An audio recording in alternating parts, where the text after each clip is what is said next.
Ayan guys, widescreen lang siya, walang display, walang hindi siya nagdi-display.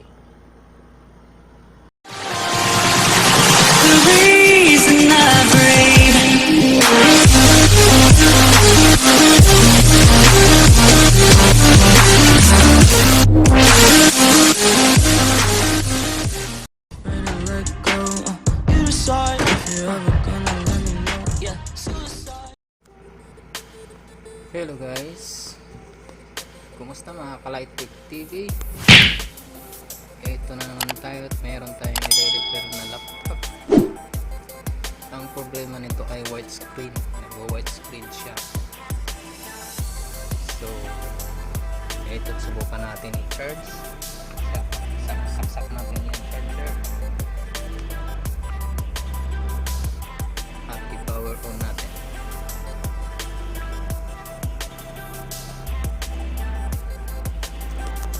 Sa likod monitor. Ayan guys, widescreen lang siya, walang display, hindi siya nagdi-display, widescreen lang.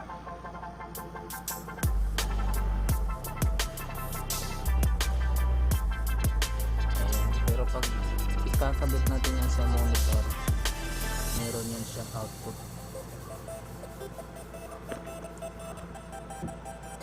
So ito yung VGA, connect natin dito sa VGA nya, tingnan natin kung mayroong output. Ayan, naka-connect na, hintayin lang natin kasi naglo-loading pa lang siya.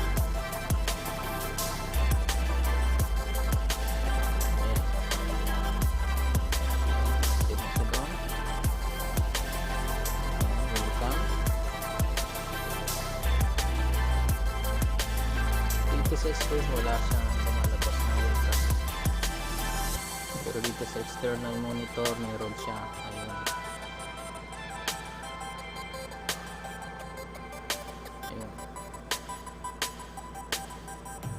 Wala siyang display dito. Kadalasang common fault nito nasa ribbon, nasa flex yung connector niya doon sa screen, lumuluwag. Kadalasan lumuluwag yan. Yan kadalasang symptoms. Minsan napapalakas yung pagsara mo ng LCD na ganun, malakas yan, lumuluwag yung connector sa loob. Ayan, buti natin.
Screen.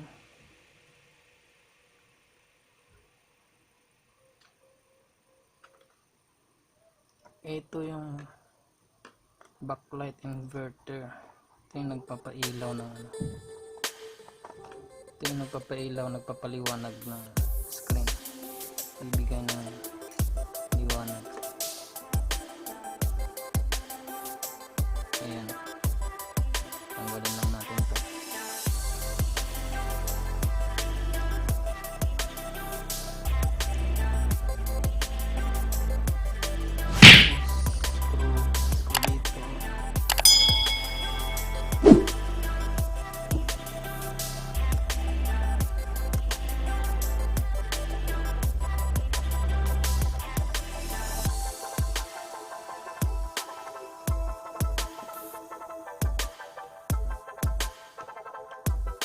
camera.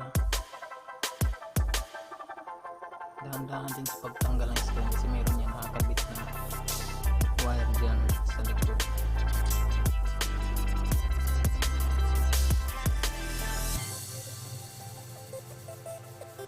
Ayan, ito tanggalin natin ito.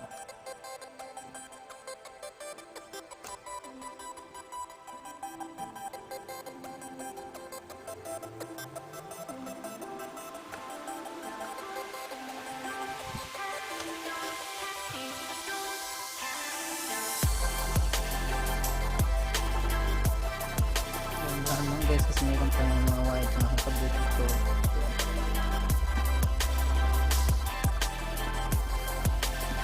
Lahat ng laptop meron ganyan. Antena yun, ito antena. Yung isang man sa mag.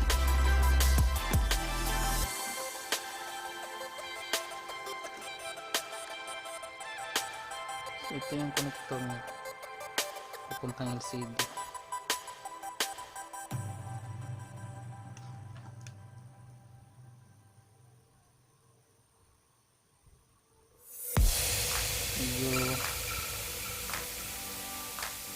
Madumi na siya, meron na siya mga kakalaw-kalawang. Linisin lang natin yan. Linisin din natin siya ng eraser.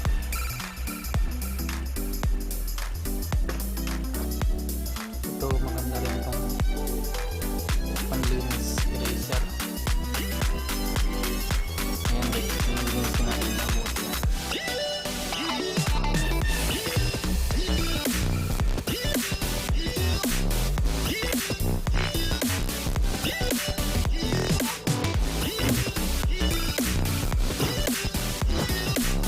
Katagalan nito, nagkakaroon siya ng parang dumi.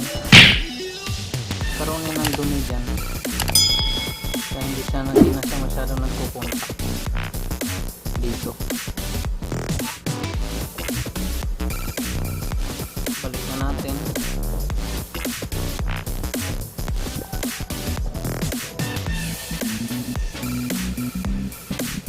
Dahan-dahan lang kayo sa LCD at saka dito dapat hindi nyo masyado. Hindi nyo galawin to dito, huwag nyo galawin to.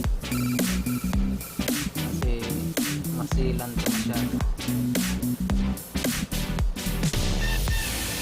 Pag nagkabit kayo dito, huwag nyo gagawin. Huwag nyo ginipress na. Huwag nyo ginaganyan kasi masisira yung tatanggal yung connection dito. Kailangan dahan-dahan lang.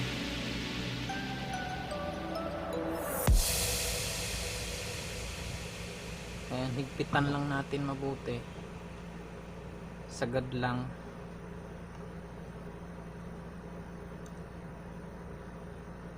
Tapos dapat lagyan natin ng tape to. Pwede natin ilagay dito yung scotch tape, pwede na yan.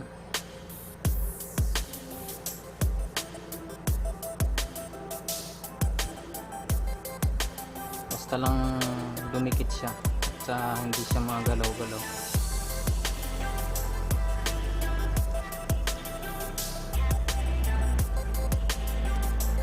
Secure lang siya.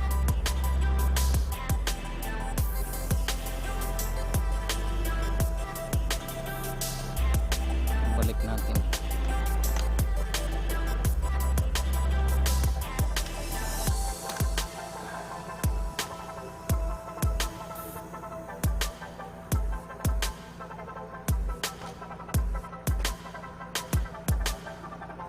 Kabit muna natin ito.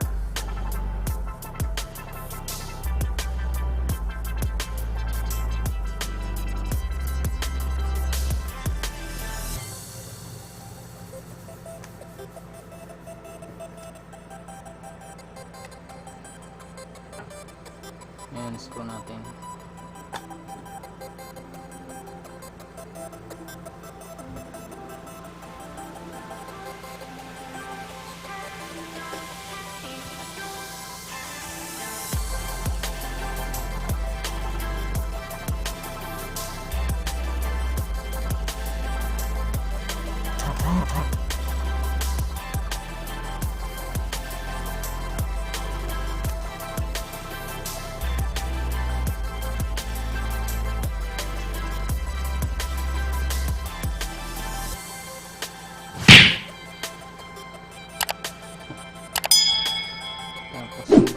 nyo ay nasa ilalim.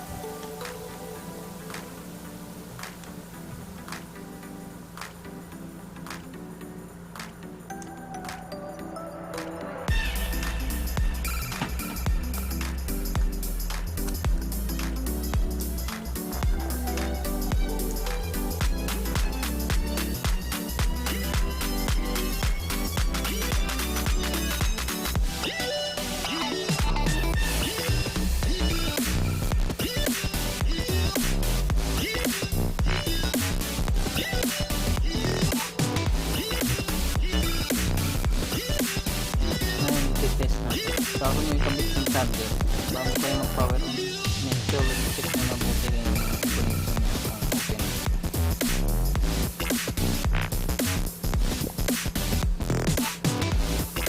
May mabuti ng tama lahat yung pagkakabit nyo.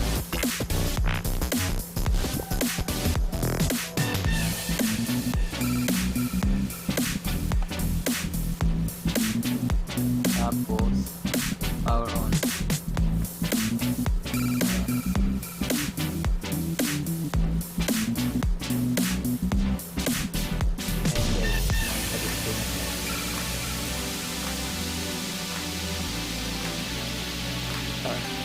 Normal.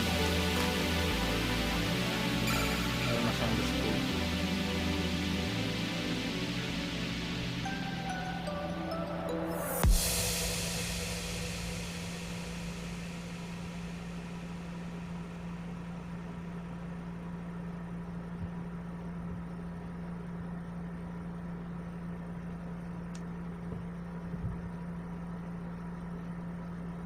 Pag ang laptop nyo naman ay merong display, merong kanyang welcome, merong screen, ganitong screensaver, pero sobrang dilim, hindi mo siya halos na aaninag.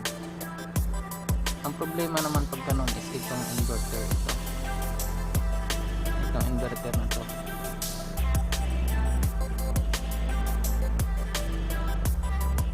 Make sure lang guys, pag nagbaklas kayo ng ganito, bago kayo magbaklas, bago kayo magbukas ng mga parts, bago kayo magbukas ng cover, tanggalin nyo yung charger at saka tanggalin nyo yung battery. Kailangan wala siyang supply ng kuryente. So ayan guys, mayroon na siyang display at nag-open na siya, nag-display na.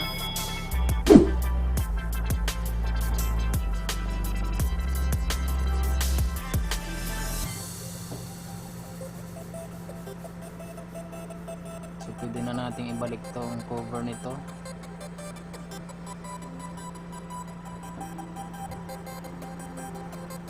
Ayan guys, kadalasan ng sira ng mga screen na widescreen lang siya, o kaya yung may mga guhit-guhit na ganun lang, lilinisin nyo lang yung ribbon nya, yung connector nya sa LCD.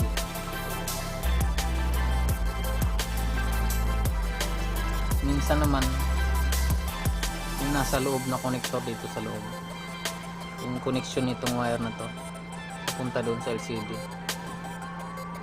pwede mo ring tanggalin yun doon. Pag ayaw pa rin dito, tatanggalin mo yun, i-reset mo lang siya, connect mo lang ulit.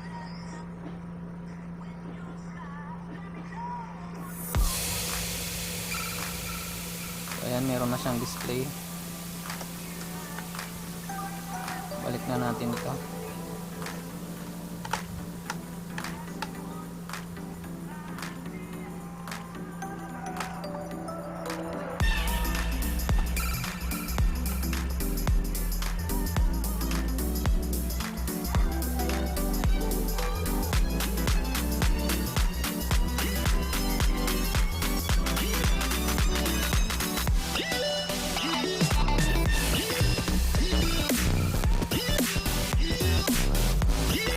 laptop nyo ganun guys, pumuti siya o kaya wala kang nakikita ang display,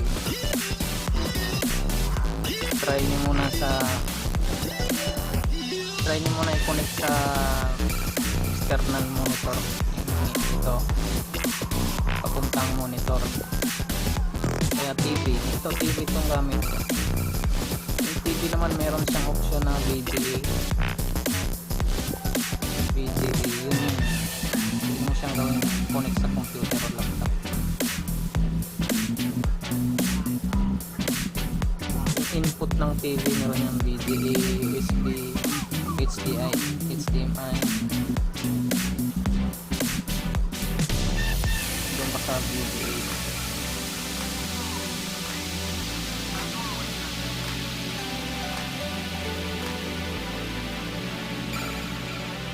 Tulad nito, kukunik natin siya sa monitor.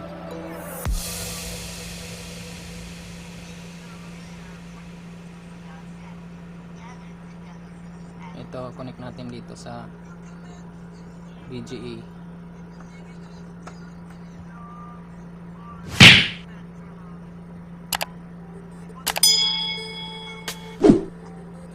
Ayan guys, dalawa sila.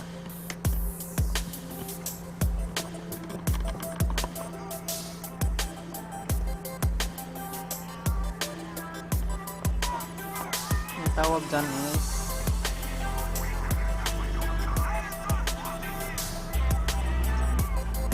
ano siya dito sa settings, screen resolution. Dito tayo sa screen resolution. Ayan, naka multiple monitor siya. Sabihin nyo silang dalawa gagana. Pag gusto mo ng multiple monitors, yan dalawa, duplicate this display, ibig sabihin yan silang dalawa gagana. Kung gusto mong extend displays, click mo lang siya, tapos okay. Ayan, tapos skip changes mo. Ayan, itong movies pwede mong ilipat doon sa monitor. Kung makikita mo, ililipat natin yung movie doon sa monitor. Itadrag mo lang siya itong screen dito, tapos click mo lang siya, tapos idrag mo doon sa kabilang screen. Ayan, lumipat na siya. Tapos full screen. Ayan, nandun na siya, naka-play na siya doon.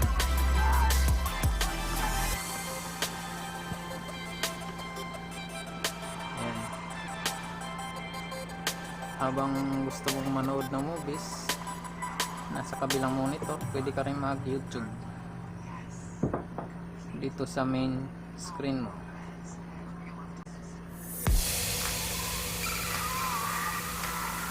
Ayan guys, pwede mo rin siyang ilipat doon, drag mo lang siya ulit. Ayun, nandun na siya sa kabila. Ayan, drag mo lang siya doon. Ayan, nandun na siya sa kabila.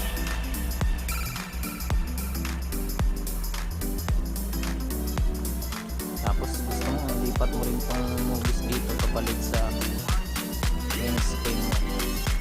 Ayan.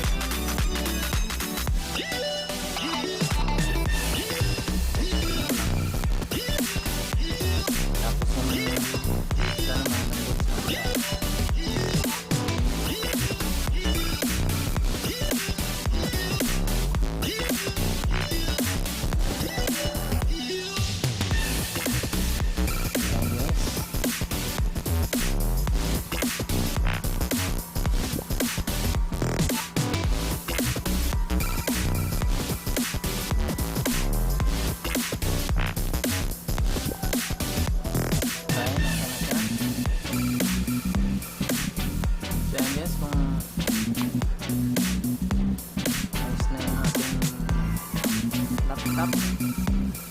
Ayan guys, tapos na tayo.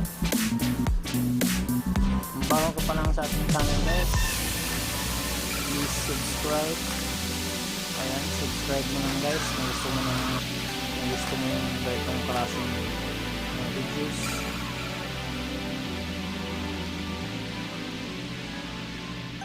Subscribe lang tayo guys.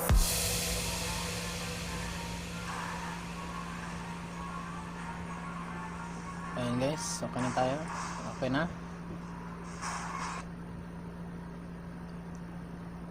Salamat sa inyong panonood guys. Stay tuned lang tayo lagi guys sa ating mga susunod na videos.